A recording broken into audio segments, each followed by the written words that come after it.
this is how you usually find dahlias in the garden centre these days, and these are 2 tubers that I brought. And you can see they come inside plastic bags.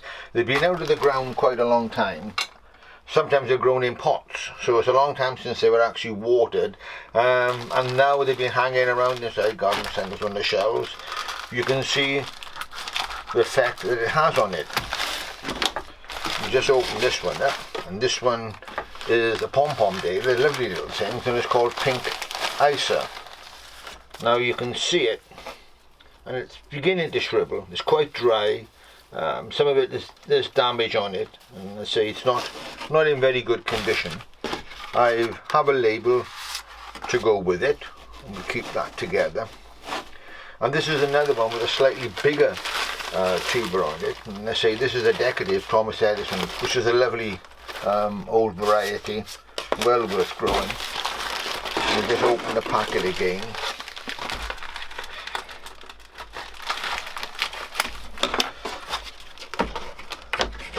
And you can see the tuber is beginning to separate slightly. Things have come away. They aren't really any good. If there was a little bit of shoot on it that may produce an eye, you would keep them, but really all you can do is throw them in the bin.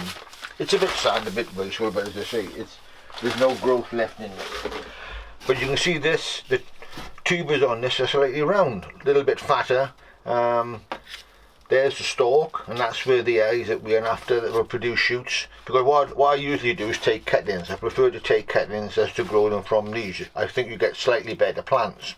And then the cuttings I will keep in future for mother plants for producing. But what you need to do is just to rehydrate them. Don't worry about that for the moment. We can come back to that. But it's important that we keep them labelled together. So we put those to one side. Just move those out of the way for a moment. Here we are. Now we haven't turned into a cookery video, but all we need to do just to sort of replenish them, refresh them, is just soak them, and this is water that I've had in here for a couple of hours, is at room temperature, and the same there. And I shall leave them there. You could leave them there overnight if you wanted to. I probably will at the moment because they are reasonably dry, and you want these to really plump up, and then we can pot them up ready for growing on.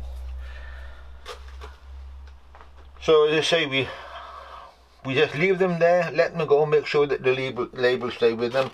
Keep these for reference. I always keep them in like a little library system.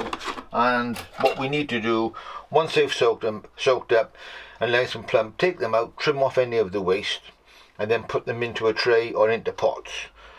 Just burying the tips of the toes so the shoulders are exposed to produce the cuttings. They will grow on, and then what we will do is take cuttings from those, grow the cuttings.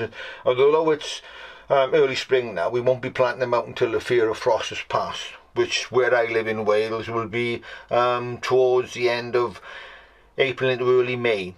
Probably they'll be planted outdoors between the middle of May to the end of May, so we've got quite a long time to play with yet, and the young cuttings grow quite rapidly. And then the tubers can be planted out and they can be grown on, but the flower show won't be quite as spectacular, but they still produce flowers for cutting, flowers for your own pleasure in the garden, so they won't be wasted.